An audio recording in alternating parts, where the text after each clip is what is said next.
بسم اللہ الرحمن الرحیم۔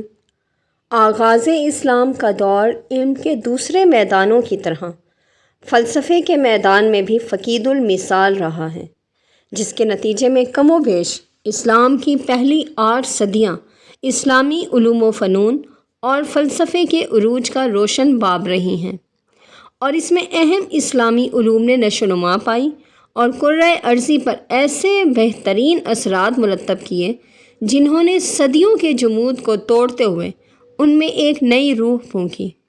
اسی تسلسل کو تاریخ اسلامی میں بعد میں آنے والے مسلم مفکرین، مصلحین اور فلاسفرز نے اختیار کیا۔ ان کے فلسفیانہ افکار و نظریات کا دائرہ حالات کے تقاضوں کے مطابق وسعت اختیار کرتا چلا گیا۔ اسلامی فلسفے میں دیگر علوم و فنون بھی شامل ہوئے اور فلسفیانہ بنیادوں پر ان کا مطالعہ کیا جانے لگا۔ آج کی نشست میں ہم دور جدید کے چند نمایاں مسلم مفکرین اور فلاسفرز کا تذکرہ کریں گے اور ان کے افکار و نظریات کا اجمالی جائزہ لیں گے، جنہوں نے اسلامی فکر و فلسفے کی ترقی میں اہم کردار ادا کیا۔ اہل یورپ اپنے اکابر کی زندگیوں کے مختلف پہلوؤں کو اجاگر کرنے کے لیے ہر قسم کا حربہ استعمال کرتے ہیں، اور بعض اوقات تو وہ غیر مستحسن مبالغہ رائی سے کام لینے سے بھی نہیں چونکتے۔ کسی کمزوری یا کوتاہی کی وجہ جواز تلاش کرنے کی دھن میں قیاس کے گھوڑے دوڑانے لگتے ہیں، اور جبکہ ہمارا حال یہ ہے کہ ہم نے اپنے اسلاف کے کارناموں پر پردے ڈال دیے ہیں، جس کی وجہ سے ہمارے نوجوان اور عوام ان کے کردار کا جلوہ دیکھنے سے قاصر ہیں۔ ان صالحین کا تذکرہ لوگوں کے اندر جوش عمل، ذوق و شوق اور زندگی کی امنگ پیدا کرتا ہے۔ یہ جلیل القدر اسلاف اسلامی تہذیب کا آئینہ بھی ہیں اور مستقبل کے لیے راہ عمل بھی، اور ان نفوس طاہرہ کا تذکرہ باعث نزول رحمت بھی ہے۔ انہی وجوہات کی بنا پر یہ بہت ضروری ہے کہ بزرگان دین کی علمی اور دینی خدمات کو اجاگر کیا جائے۔ اس طرح مفسرین، محدثین اور فقہاء کی طرح اس گروہ کے طرز فکر، اسلوب علمی اور تحقیق سے بھی آگاہی حاصل ہوگی۔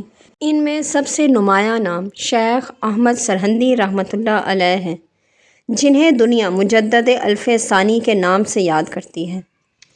ان کا شمار عظیم مسلم مفکرین اور مذہبی مصلحین میں ہوتا ہے۔ یہ بر صغیر پاک و ہند کی تاریخ میں نہایت پرفتن اور پرآشوب دور تھا، جب مغل شہنشاہ اکبر اعظم کی سرپرستی میں علماء کا ایک گروہ اسلامی فکر و فلسفے پر منظم حملے کر رہا تھا۔ یہ دراصل ایک جداگانہ اور جدید نام نہاد روحانی تنظیم کی تاسیس و تشکیل میں اکبر اعظم کے معاون تھے، اور جس کا نام دین الہی تھا۔ یہ نیا مذہب دراصل مختلف مذاہب کے اعمال و عقائد کا چربہ تھا۔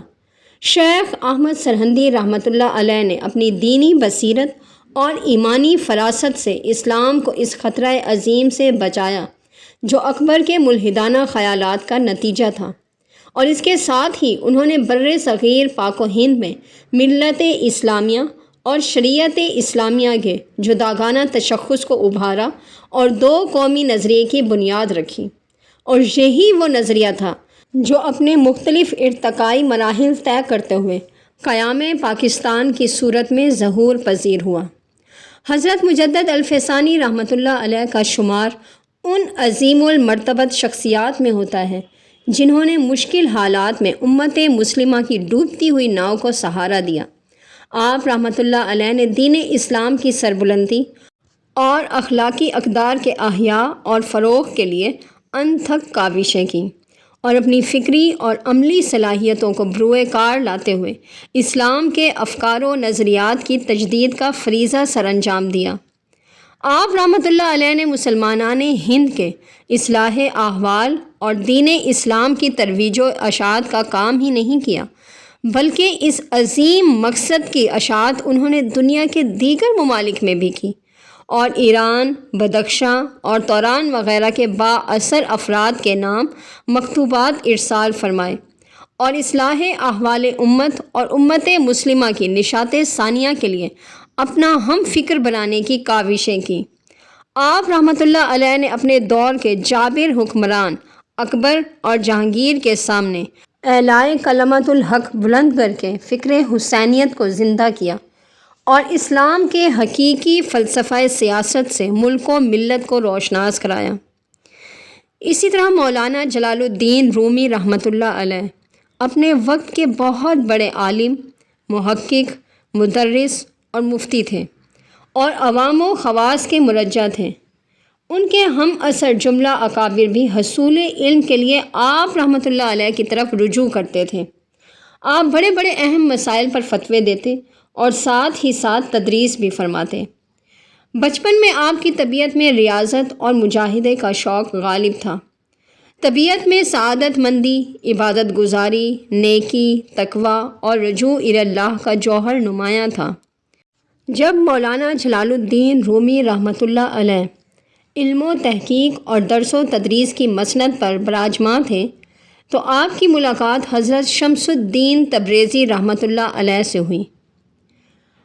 اور ایک روایت تو یوں بھی ہے کہ حضرت شمس الدین تبریزی رحمۃ اللہ علیہ اپنے دور کے بہت بڑے صاحب جذب ولی اللہ تھے۔ انہوں نے اللہ تعالیٰ کے حضور ایک روز دعا مانگی کہ یا الہی مجھے کوئی ایسا بندہ عطا کر جو میری توجہ اور فیض کا متحمل ہو سکے، جسے اپنی صحبت میں رکھوں اور اپنا فیض منتقل کروں تاکہ مخلوق خدا اس سے فیض یاب ہو۔ اس غرض کے لیے روم کے شہر کونیا میں پہنچے۔ وہاں ایک جگہ عمائدین، امراء اور علماء کا بہت بڑا اجتماع ہوتا تھا۔ حضرت شمس الدین تبریزی رحمۃ اللہ علیہ بھی اسی اجتماع میں بیٹھنے لگے۔ ایک روز مولانا روم رحمۃ اللہ علیہ کی ان سے ملاقات ہو گئی۔ شمس الدین تبریزی پہچان گئے کہ یہی وہ جوہر قابل ہے جس کی خاطر مجھے یہاں بھیجا گیا ہے۔ مولانا صلاح الدین زرکوب جو خود ایک عالم تھے اور چاندی اور سونے کے ورق بناتے تھے، وہ مولانا روم رحمۃ اللہ علیہ کے عقیدت مندوں میں سے تھے۔ حضرت شمس الدین تبریزی رحمۃ اللہ علیہ اور مولانا جلال الدین رومی رحمۃ اللہ علیہ اکٹھے مولانا صلاح الدین زرکوب رحمۃ اللہ علیہ کے حجرے میں 40 روز تک چلہ کش رہے، جہاں حضرت خواجہ شمس الدین تبریزی رحمۃ اللہ علیہ نے انہیں تنہا اپنی صحبت میں رکھ کر توجہ دی۔ اس سے مولانا رومی رحمۃ اللہ علیہ کی حالت یکسر بدل گئی تھی۔ جب 40 دن کی صحبت کے بعد باہر نکلے تو علمی شغف، پڑھنا، پڑھانا اور فتویٰ نویسی سب چھوٹ گئے۔ ان کے اوپر ہر وقت ایک جذب و سرور اور ایک عجیب استغراق کی کیفیت طاری رہنے لگی۔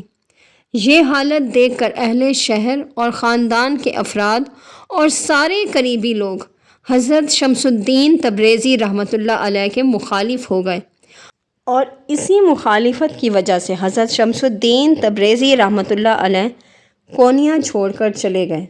اور بعض روایات میں ان کی ملاقات کا واقعہ مختلف انداز میں بیان کیا جاتا ہے کہ مولانا جلال الدین رومی رحمۃ اللہ علیہ کی کتابوں کو دیکھ کر شمس تبریز نے پوچھا یہ کیا ہے؟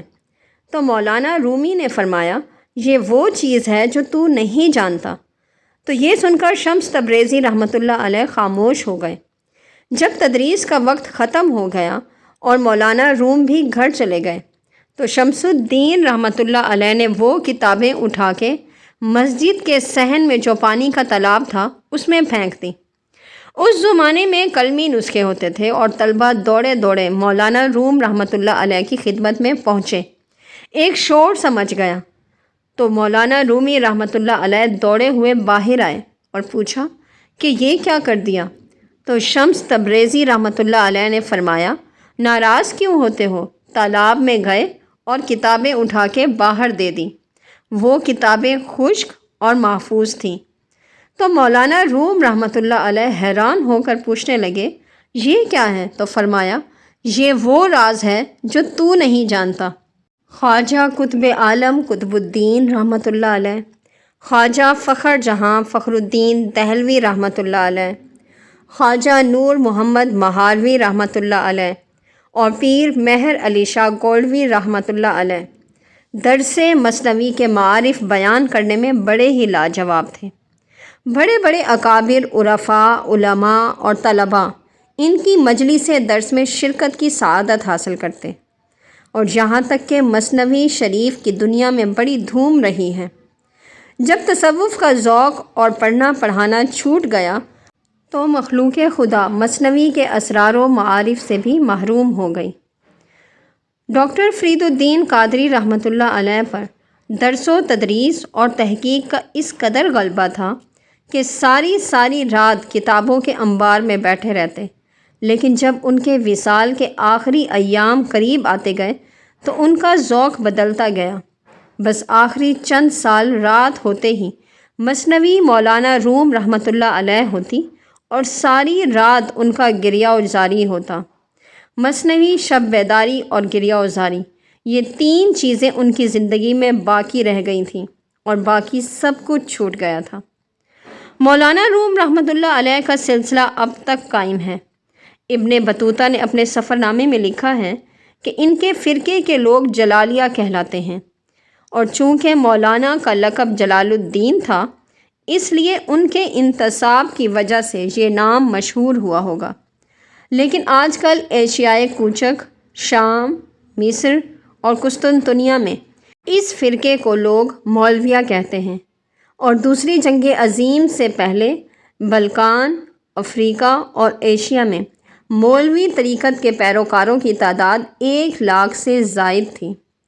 یہ لوگ نمد کی ٹوپی پہنتے ہیں جس میں جوڑ یا درز نہیں ہوتی۔ مشائخ اس ٹوپی پر عمامہ باندھتے ہیں۔ خرقہ یا کرتا کی بجائے ایک چنٹ دار پاجامہ ہوتا ہے، اور ذکر کا طریقہ یہ ہے کہ حلقہ باندھ کر بیٹھتے ہیں۔ ایک شخص کھڑا ہو کر ایک ہاتھ سینے پر اور ایک ہاتھ پھیلائے ہوئے رقص شروع کرتا ہے۔ رقص میں آگے پیچھے بڑھنا یا ہٹنا نہیں ہوتا، بلکہ ایک جگہ جم کر متصل چکر لگاتے ہیں۔ سماع کے وقت دف اور نیں یعنی بانسری بھی بجاتے ہیں۔ مولانا جلال الدین رومی رحمۃ اللہ علیہ تقریباً 66 سال کی عمر میں سن 1273 بمطابق سن 672 ہجری میں انتقال فرما گئے۔